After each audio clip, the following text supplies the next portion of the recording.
નમસ્કાર વિદ્યાર્થી મિત્રો, કેમ છો બધા મજામાં? હું જેવીરસિંહ વાઘેલા ફરીથી એકવાર આપનું હાર્દિક સ્વાગત કરું છું તમારી પોતાની યુટ્યુબ ચેનલની અંદર. આજના લેક્ચરની અંદર આપણે શીખવાના છે પ્રાયોગિક સંશોધન એટલે શું, એટલે કે એક્સપેરિમેન્ટલ રિસર્ચ એટલે શું. અને તમે ખાલી એને શીખતા નથી, પણ એકવાર જો આ લેક્ચરને તમે ધ્યાનથી સાંભળી લીધો, સમજી લીધો, એની અંદરથી નોટ્સ બનાવી લીધી, તો લાઈફ ટાઈમ સુધી તમે પ્રાયોગિક સંશોધનને ભૂલી શકશો નહીં. એટલું ડિટેલમાં આપણે એનું એનાલિસિસ કરવાનું છે. તો હાલો શરૂ કરીએ, આવી જાઓ.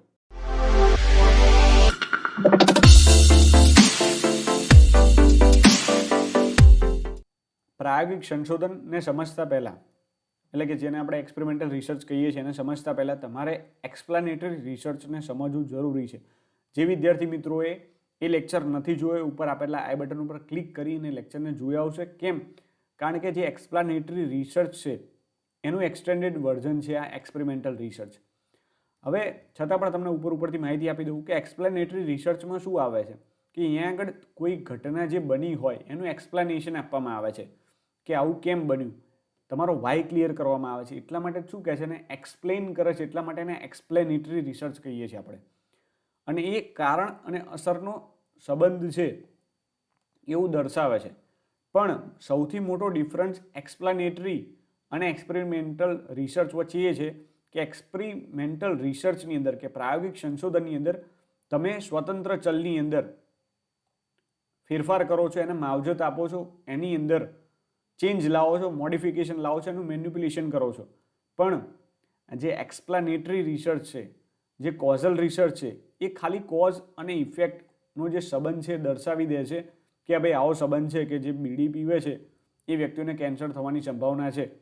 પણ અહીં આગળ કોઈ પણ પ્રકારનું મેન્યુપ્યુલેશન કરવામાં આવતું નથી, કોઈ પણ પ્રકારની માવજત આપવામાં આવતી નથી. તો એક સૌથી મોટો ડિફરન્સ છે. આ ડિફરન્સ તમારા માઇન્ડમાં રાખજો કે જેથી તમે કન્ફ્યુઝ ના થાવ. નહીં તો શું થશે કે એક્સપેરિમેન્ટલ રિસર્ચ એટલે કયું કોઝલ રિસર્ચ, જેની અંદર કોઝ અને ઇફેક્ટની વાત કરવામાં આવે છે, અને એક્સપેરિમેન્ટલ રિસર્ચમાં પણ કોઝ અને ઇફેક્ટની વાત છે, એટલે કે કારણ અને અસરની વાત છે. તો તમને અહીંયા કન્ફ્યુઝન થશે. તો એ કન્ફ્યુઝન દૂર કરવા માટે જ તમને આ ડિફરન્સ કીધો છે. હવે એક્સપેરિમેન્ટલ રિસર્ચની વાત કરીએ તો એક્સપેરિમેન્ટલ રિસર્ચમાં મૂળ જે 3 બાબતો આવે છે. સૌથી પહેલાં તો પહેલી બાબત તો મેં તમને કહી દીધી કે અહીં આગળ શું કરવામાં આવે છે, કારણ અને અસરનો સંબંધ જે છે એનો લાભ લઈ અને સ્વતંત્ર ચલની અંદર ચેન્જ કરવામાં આવે છે, એમાં કંઈક માવજત આપવામાં આવે છે, ટ્રીટમેન્ટ આપવામાં આવે છે, મોડિફિકેશન કરવામાં આવે છે, અને એના આધારે જે પરતંત્ર ચલ છે, એટલે કે જેની ઉપર અસરો દેખાશે, એનું નિરીક્ષણ કરવામાં આવે છે. અને પછી માપન કરવામાં આવે છે કે અહીં આગળ આટલો બદલાવ કર્યો તો આની ઉપર શું અસર પડી. અને આ સમગ્ર પ્રક્રિયા એક નિયંત્રિત વાતાવરણમાં કરવામાં આવે છે, અન્ય ચલોને અથવા તો બાહ્ય ચલોને નિયંત્રિત રાખીને. તો આ જે સમગ્ર આપણે પ્રક્રિયા કરી એને શું કહીએ છીએ? પ્રાયોગિક સંશોધન અથવા તો એક્સપેરિમેન્ટલ રિસર્ચ. એક્સપેરિમેન્ટલ રિસર્ચને સમજવા માટે એના કેટલાક શબ્દો છે એને સમજવા ખૂબ જ જરૂરી છે. જેમ કે કંટ્રોલ ગ્રુપ એટલે શું, ટ્રીટમેન્ટ ગ્રુપ એટલે શું, સ્વતંત્ર ચલ એટલે શું, પરતંત્ર ચલ એટલે શું. પણ આ જે શબ્દો છે એને સમજાવવા માટે પણ મેં એક એક્સ્ટ્રા લેક્ચર બનાવેલો છે ચલ અને ચલના પ્રકારો વિશે. તો તમે એને જોઈ શકો છો, જેથી તમારા જે કોન્સેપ્ટ છે ચલને લગતા એ બધા જ ક્લિયર થઈ જશે. તો હવે આ કંટ્રોલ ગ્રુપ એટલે શું અને એક્સપેરિમેન્ટલ ગ્રુપ એટલે શું, આને સમજવા માટે સરસ મજાનું ઉદાહરણ લઈ લઈએ કે હાલ તમે જુઓ છો કે સમગ્ર દેશની અંદર ઇમરજન્સી યુઝ માટે આપણે રસીને મંજૂરી આપી દીધી છે. હવે જે રસીને મંજૂરી આપી છે કોરોનાના દર્દીઓ માટે, જે રસી બનાવી છે, એ શું એક જ દાડામાં તૈયાર થઈ ગઈ હશે? ના, એના માટે અલગ અલગ વ્યક્તિઓ ઉપર એક્સપેરિમેન્ટ કરવામાં આવ્યા હશે, ત્યારબાદ એ આટલા સમયગાળા પછી એ તૈયાર થઈ છે. તો એક કંપનીએ સૌથી પહેલાં તો એક ધારણા બાંધી, એક એજ્યુકેટેડ ગેસ કર્યો કે અમે એક રસી બનાવી રહ્યા છે, એક ઉત્કલ્પનાની રચના કરી, એક હાઇપોથિસિસ બનાવ્યો કે જેની અંદર એવી વાત કરવામાં આવી હતી કે અમારી જે રસી છે એ રસીનો ડોઝ તમે દર્દીઓને 2 વાર આપશો તો એ દર્દીઓની અંદર કોરોના સામે લડવાની જે શક્તિ છે ડેવલપ થઈ જાય છે, અથવા તો જે વ્યક્તિને કોરોના છે એ પણ મટી જાય છે. આવી એક ધારણા બાંધી છે. હવે આ ધારણા બાંધી છે અને પ્રૂવ કરવા માટે તમારે ડેટા તો જોઈશે ને કે ભાઈ આ કોના આધારે તમે કહો છો. તો એ ડેટા મેળવવા માટે તમારે શું કરવું પડશે? પ્રયોગ કરવો પડશે. અને પ્રયોગ કરવા માટે તમે 1000 વ્યક્તિઓનું એક સમૂહ પસંદ કર્યો કે જેની અંદર તમે આ બધા જ વ્યક્તિઓ ઉપર પ્રયોગ કરશો. તો આ એક સમૂહ છે કોરોનાના દર્દીઓનો, અને એની ઉપર આપણે એક્સપેરિમેન્ટ કરવાનું છે. એની અંદર તમે 2 ભાગ પાડશો. કેમ 2 ભાગ? તમે કમ્પેરિઝન કરી શકો કે ભાઈ આને રસી આપવાની છે ને આને રસી નથી આપવાની, તો જ ખ્યાલ આવે ને કે ભાઈ રસી આપ્યા પછી શું ફેર પડ્યો. તો જે ગ્રુપને આપણે રસી આપીએ છીએ એને શું કહેવાય છે? Treatment group. એની ટ્રીટમેન્ટ થાય છે અને એટલા માટે એને રસી આપી રહ્યા છે આપણે. અને જે ગ્રુપને આપણે રસી નથી આપતા, એટલે કે કશું જ નથી આપતા, એને કોઈ પણ પ્રકારની માવજત કરતા નથી, એને એમને એમ જ રાખીએ છીએ, કોન્સ્ટન્ટ રાખીએ છીએ, જેવા છે એવા જ રાખીએ છીએ, તો એને શું કહેવાય? કંટ્રોલ ગ્રુપ, જે પોતે જ કંટ્રોલમાં છે. પછી રસી આપ્યા બાદ આપણે શું કરીશું? એનું નિરીક્ષણ કરીશું કે ભાઈ રસી આપવાથી કંઈ ફેર પડ્યો કે નહીં. અને અહીં આગળ પછી આનું કમ્પેરિઝન કરીશું કે જે લોકોને રસી આપી હતી એમને કોરોના સાજો થઈ ગયો, અને જે લોકોને નથી આપી એમના બિહેવિયરમાં શું ચેન્જ આવ્યો, કે એમના શરીરમાં શું પરિવર્તન આવ્યું છે, એ ચલો હવે આપણે તપાસીએ. એટલા માટે એમનું શું કર્યું છે? નિરીક્ષણ કરતા રહીએ આપણે. અને અમુક ટાઈમના અંતે પછી આપણને પરિણામ સામે આવ્યું, ખ્યાલ આવ્યો કે હા, કે જે રસી છે એના લીધે વ્યક્તિઓ સાજા થઈ રહ્યા છે. તો અહીં આગળ આપણો જે હાઇપોથિસિસ હતો, એટલે કે આપણી જે ઉત્કલ્પના હતી એ સાચી પડી કે હા, વાત સાચી છે. અમે 1000 વ્યક્તિઓનો ડેટા લઈ અને એમની ઉપર સર્વે કર્યો છે કે આ દરેકે દરેક વ્યક્તિને જે રસી આપણે આપીએ છીએ એ રસી કારગર નીવડી છે અને હવે કોરોનાથી સાજા થઈ રહ્યા છે. તો એક એક્સપેરિમેન્ટ થયું. પણ આ એક્સપેરિમેન્ટ કેવી હશે? એક નિયંત્રિત પરિસ્થિતિમાં હશે, એટલે કે બહારના કોઈ પણ ચલોની એની ઉપર અસર થવા જોઈએ ના પડે. એટલા માટે એનું શું કહેવાય? નિયંત્રિત વાતાવરણની અંદર આ એક્સપેરિમેન્ટ કરવામાં આવ્યો છે. સાથે સાથે અહીં આગળ જે અભ્યાસ પાત્રોની પસંદગી કરી હશે એ પણ કેવી હશે? યાદચ્છિક હશે. કેમ યાદચ્છિક? કે અહીં આગળ આ બધા જે સમૂહ છે, આ સમૂહની અંદર ઘણા વૃદ્ધ પણ હશે, ઘણા યુવાન પણ હશે, ઘણાની ઉંમર 30 થી 35 વર્ષની વચ્ચે હશે. તો બધા જ લોકો અલગ અલગ એજ ગ્રુપના છે, અલગ અલગ જગ્યાએથી આવે છે. હવે હું બધાને અહીં આગળ મારી રીતે સિલેક્ટ કરી દઉં, રેન્ડમને એમની મારી રીતે સબ્જેક્ટિવ વેમાં મને જેમ ફાવે એમ ઉઠાઈને હું મૂકવા માંડું કે ભાઈ મારી કંપની છે, આપણે રિસર્ચ કરી રહ્યા છે, તો બધા જે યંગ છે, યુવાનો છે, જે એમની ઉંમર 20થી લઈ અને 35 વર્ષની છે એવાને જ લો. 20 થી 35 વર્ષના જે લોકો હોય એમની સ્વાભાવિક છે રોગ પ્રતિકારક શક્તિ વધારે હોય, અને એમને તમે રસી આપો તો પરિણામ તમારા ફેવરમાં જ આવવાના છે અને તમારી કંપનીની રસી વેચાય. તો અહીં આગળ કંપનીને ફાયદો છે પણ સમાજને નુકસાન છે. કેમ? કારણ કે જો આ રસી માર્કેટમાં આવી જાય અને પછી એ વૃદ્ધ લોકોને આપવામાં આવે અને કારગર સાબિત ના થાય અને એમનું મૃત્યુ પામે તો જવાબદાર કોણ? અને એટલા માટે જ્યારે રિસર્ચ કરવામાં આવે છે ત્યારે એક્સપેરિમેન્ટલ રિસર્ચની અંદર ખાસ એક વાત ધ્યાનમાં રાખવામાં આવે છે કે જે પણ નમૂનાની પસંદગી આપણે સમષ્ટિની અંદરથી કરીએ છીએ ત્યારે અભ્યાસ પાત્રોની પસંદગી રેન્ડમ રીતે થશે, યાદચ્છિક રીતે થશે. હવે યાદચ્છિક નિદર્શન પદ્ધતિ એટલે શું?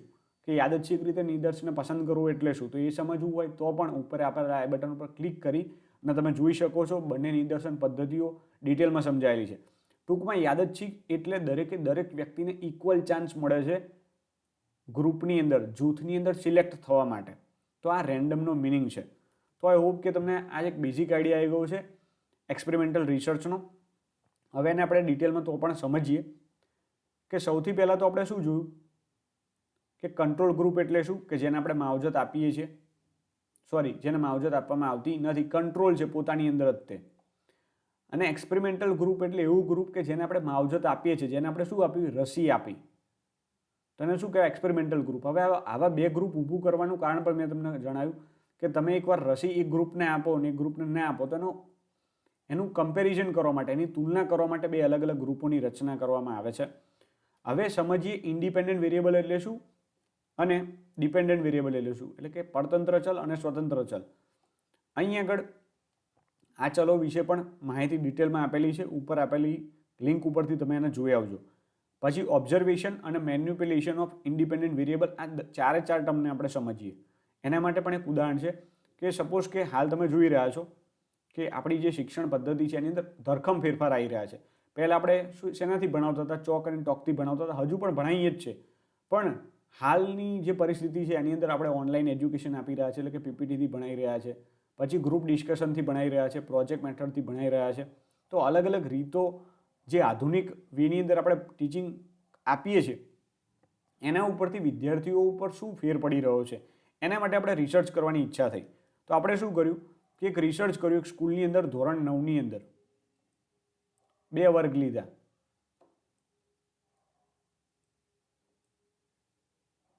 બંને વર્ગની અંદર 100 વિદ્યાર્થીઓ છે.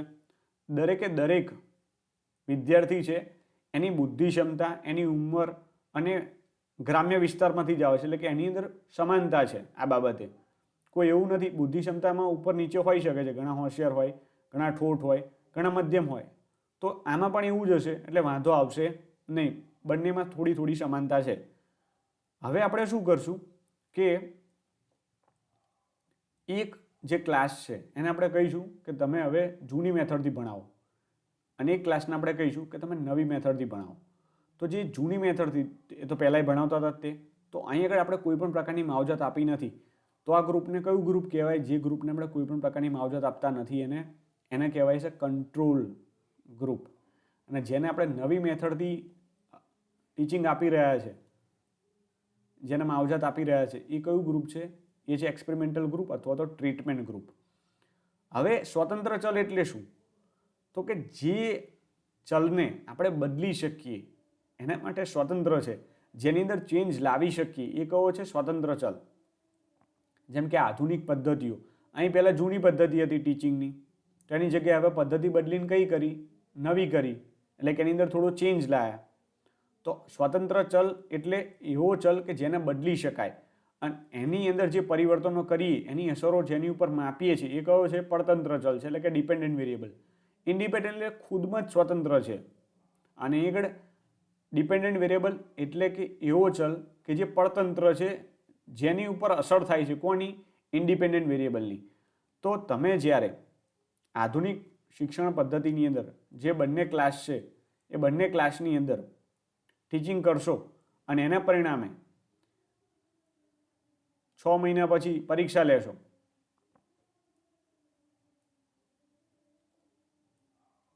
જૂની પદ્ધતિ અને નવી પદ્ધતિથી ભણાવ્યા પછી તમને પરિણામ મળશે, અને પરિણામનું તમે નિરીક્ષણ કરશો કે ભાઈ જૂની પદ્ધતિથી ભણાયા તો બાળકોને આટલા માર્ક્સ આવ્યા, નવી પદ્ધતિથી ભણાયા તો બાળકોને આટલા માર્ક્સ આવ્યા. અહીં આગળ 200 માર્ક્સ આવ્યા 400માંથી 100 વિદ્યાર્થીઓની અંદર એવરેજ કાઢી, અને અહીં આગળ મોટાભાગના જે વિદ્યાર્થીઓ હતા એના 400ની અંદરથી 250 માર્ક્સ આવ્યા, મોટાભાગના, અહીં આગળ પણ મોટાભાગના.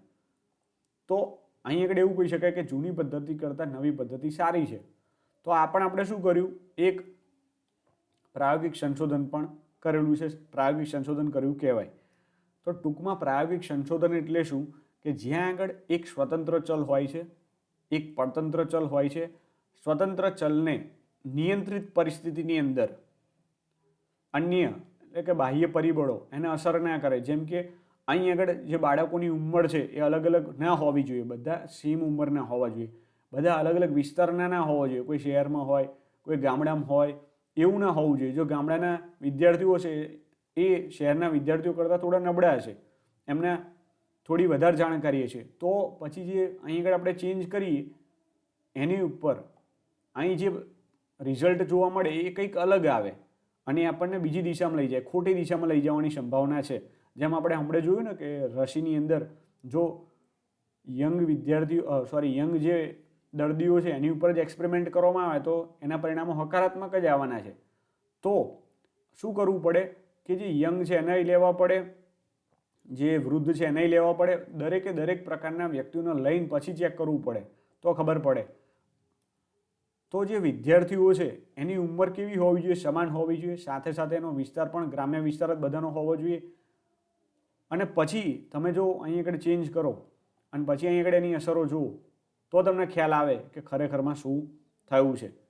એટલે આપણે કઈ વાત કરી? 3 મુદ્દા થયા. સૌથી પહેલાં તો એક નિયંત્રિત વાતાવરણ તૈયાર કરવામાં આવે છે. એ નિયંત્રિત વાતાવરણની અંદર સ્વતંત્ર ચલની અંદર અહીં આગળ પરિવર્તન કરવામાં આવે છે. એટલે કે પહેલાં જૂની મેથડથી ભણાવતા હતા, હવે એ મેથડ બદલી. સ્વતંત્ર છે તો જ બદલાય. જૂની મેથડથી ભણાવતા હતા, હવે એને બદલીને શું કરી?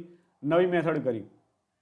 અથવા તો એમ પણ કહી શકાય કે પહેલાં પ્રોજેક્ટ મેથડથી ભણાવતા હતા, હવે પીપીટીથી ભણાવીએ છીએ, પાવર પોઈન્ટ પ્રેઝન્ટેશન ઉપર આપીએ છીએ, અથવા તો ગ્રુપની અંદર ભેગા કરીને બધાને ભણાવીએ છીએ.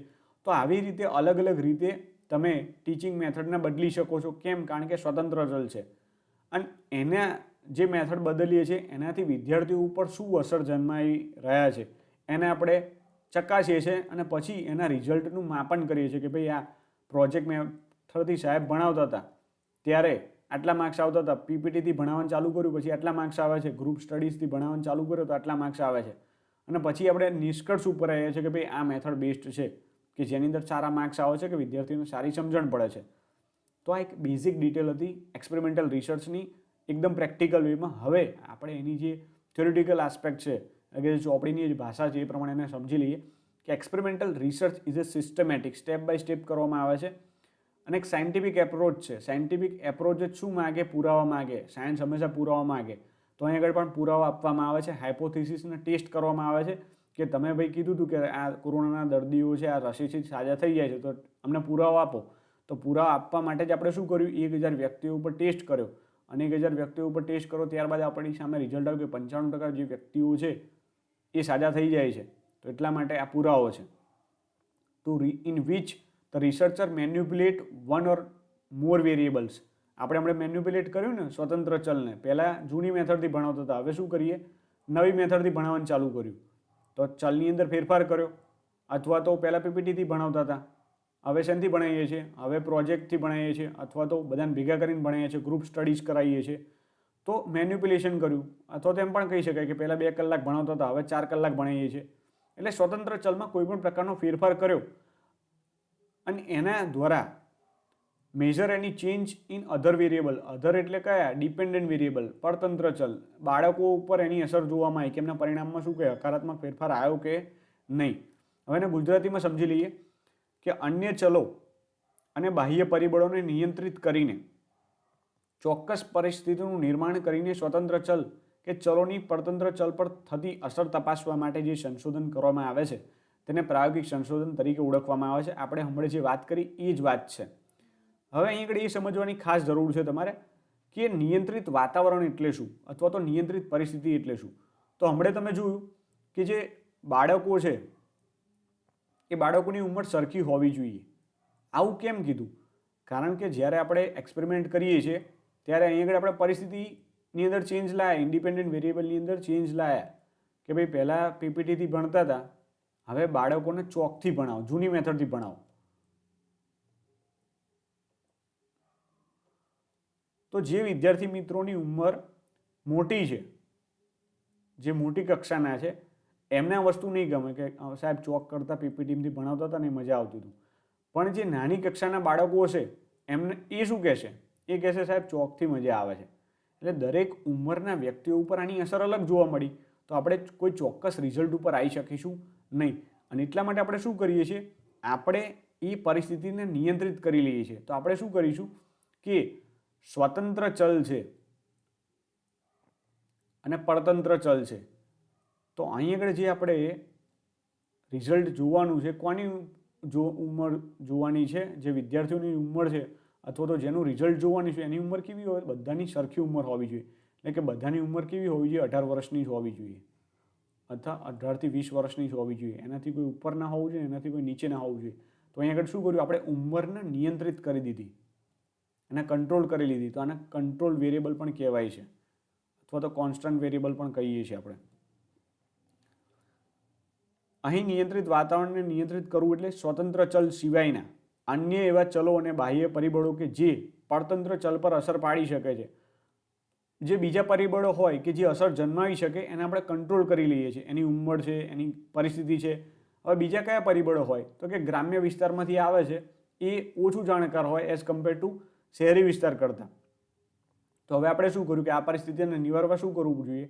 તો કે હવે આપણે એવા જ લોકોની સ્ટડી કરો કે જે બધા ગામડામાંથી જ આવે. તો આપણને ખબર પડે કે બે મેથડ કેવી છે. શહેર માટે અલગથી રિસર્ચ કરીશું.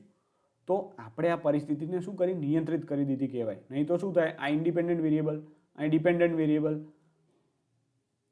જે સાહેબ છે એ નવી મેથડથી ભણાવે છે, શહેરના લોકોને અને ગામડાના લોકોને છે, બંને આની અંદર છે. શહેરી પણ છે અને ગામડાના પણ છે. તો શહેરના લોકો ઉપર કંઈક અલગ અસર આવશે ને ગામડાના લોકો ઉપર કંઈક અલગ અસર આવશે. તો રિસર્ચનું જે વેલ્યુ છે રહેશે નહીં. તો આપણે શું કર્યું? એને નિયંત્રિત કરી દીધી. એટલે કે ફક્ત ગામડાના બાળકો ઉપર જ કે જેની ઉંમર 18 થી 20 વર્ષની હશે એમની ઉપર જ એક્સપેરિમેન્ટ કરવામાં આવશે. તો અહીં આગળ જે વિસ્તાર છે એ હવે અસર કરશે. એટલે કે એ પરિસ્થિતિને આપણે નાબૂદ કરી દીધી છે અને નિયંત્રિત કરી દીધી છે.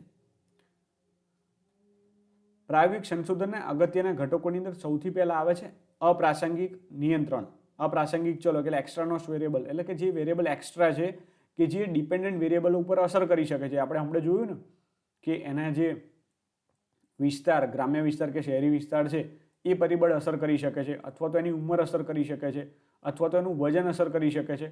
તો એ બધા પરિબળોને આપણે શું કરીએ છીએ? નિયંત્રિત કરી દઈએ છીએ. સૌથી પહેલી બાબત છે પ્રાયોગિક સંશોધનની અંદર કે એક્સ્ટ્રાનોસ વેરિયેબલ છે કે પ્રાસંગિક ચલો છે, અપ્રાસંગિક ચલો છે, એનું નિયંત્રણ કરવું જરૂરી છે.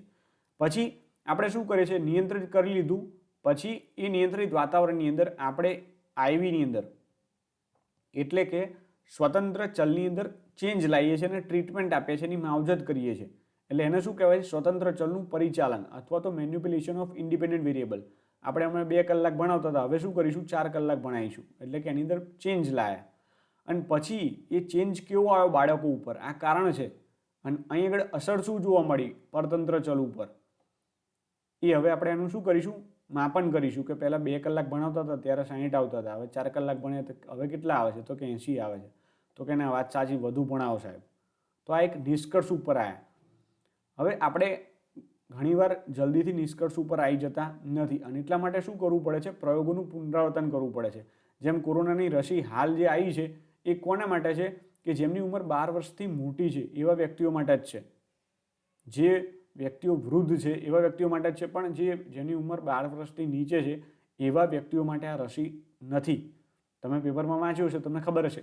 તો આમના માટે હવે શું થશે? નવેસરથી એક્સપેરિમેન્ટ થશે કે જેની અંદર ખાલી જેમની ઉંમર 10 થી 12 વર્ષની હશે અથવા તો 12 વર્ષથી નીચેના હશે એમનું જ એક સમૂહ લેવામાં આવશે કોરોના પોઝિટિવનો, અને પછી એમના 2 ગ્રુપ બનાવવામાં આવશે, ટ્રીટમેન્ટ ગ્રુપ અને કંટ્રોલ ગ્રુપ. અને એના આધારે અહીં ટ્રીટમેન્ટ આપવામાં આવશે અને આને સેમ રાખવામાં આવશે. પછી રસી આપ્યા પછી જોવામાં આવશે. અને અહીં આગળ કયું એક બાબત હતી કે આ જે સમૂહ છે, આ સમૂહમાંથી જે ટ્રીટમેન્ટ ગ્રુપ અને કંટ્રોલ ગ્રુપની પસંદગી કરતી વખતે રેન્ડમ રીતે એટલે કે યાદચ્છિક રીતે પાત્રોની પસંદગી કરવામાં આવે છે. કેમ આવે છે? કે જેથી આપણા પૂર્વગ્રહો અંદર નિદર્શની પસંદગીની અંદર ના આવે એટલા માટે, અને રિસર્ચનું જે હેતુ છે એ સચવાય એટલા માટે. જ્યારે પસંદગીની અંદર સબ્જેક્ટિવિટી આવે છે, આત્મલક્ષીપણું આવે છે, ત્યારે જે રિસર્ચનો જે હેતુ છે એની અંદર પૂર્વગ્રહ આવે છે. આ બાબત ખાસ ધ્યાન રાખજો. અને એટલા માટે શું કરવું પડશે? વારંવાર એનું પુનરાવર્તન કરવું પડશે, અલગ અલગ સિચ્યુએશનમાં, અલગ અલગ જગ્યાએ, અલગ અલગ લોકો ઉપર. અને પછી આપણને ખ્યાલ આવશે કે હા, આપણું જે રિઝલ્ટ આવ્યું છે એક્યુરેટ છે. તો એના માટે પુનરાવર્તન કરવું પડે છે. તો આ રિસર્ચના જે પ્રાયોગિક સંશોધનના અગત્યના ઘટકો હતા એ જોઈ લીધા. હવે એના જે કી પોઈન્ટ છે એ તમારે એકવાર જોઈ લેવાના છે. એકદમ ઇઝી છે. આજે આપણો આખો લેક્ચર છે એકવાર જોશો તમે શાંતિથી એટલે તમને બધું જ ક્લિયર થઈ જશે. અને એટલા માટે હું દરેક બાબતને તમને જેમ બને એમ વધુને વધુ ઇલેબોરેટ કરીને સમજાવું છું, એક્ઝામ્પલ સાથે સમજાવું છું કે જેથી એક જ વારની અંદર તમારા માઇન્ડમાં ઉતરી જાય.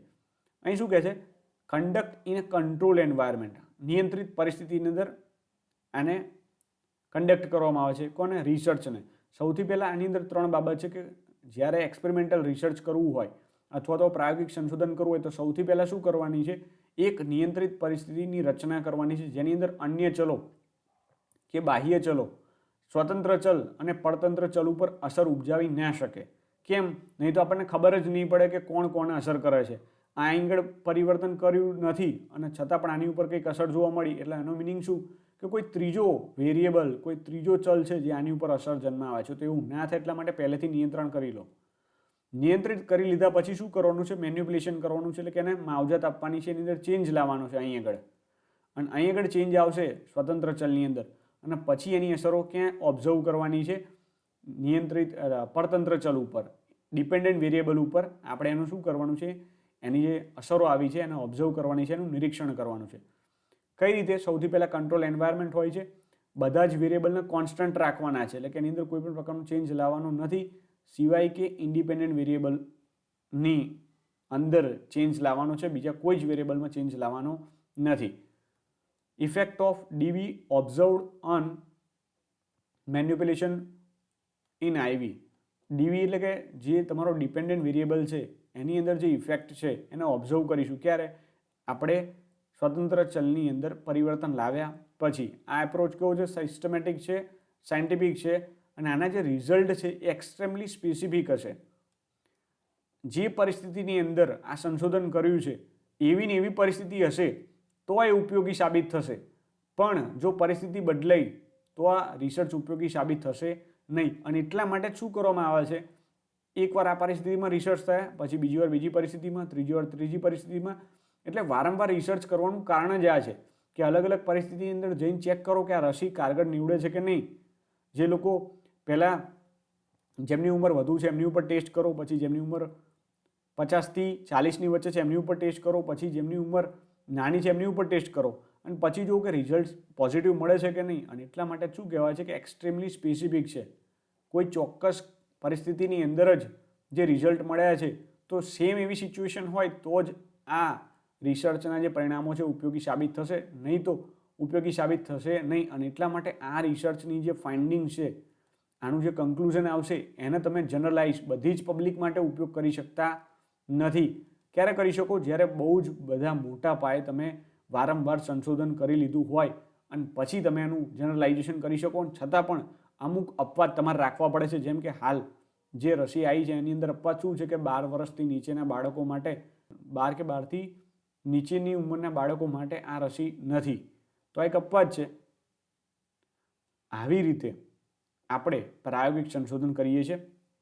તો આઈ હોપ કે તમને મજા આવી હશે લેક્ચરની અંદર. હવે લેક્ચરના અંતે તમે કેટલું શીખ્યા છો એ શીખવા એ મારે જોવું પડે, અને એટલા માટે તમને એક આ ક્વેશ્ચન આપું છું. ક્વેશ્ચનનો આન્સર હું તમને એક્સપ્લેન કરી દઈશ, પણ એને આપણે એકવાર જોઈ લઈએ કે કહેવા શું માગે છે.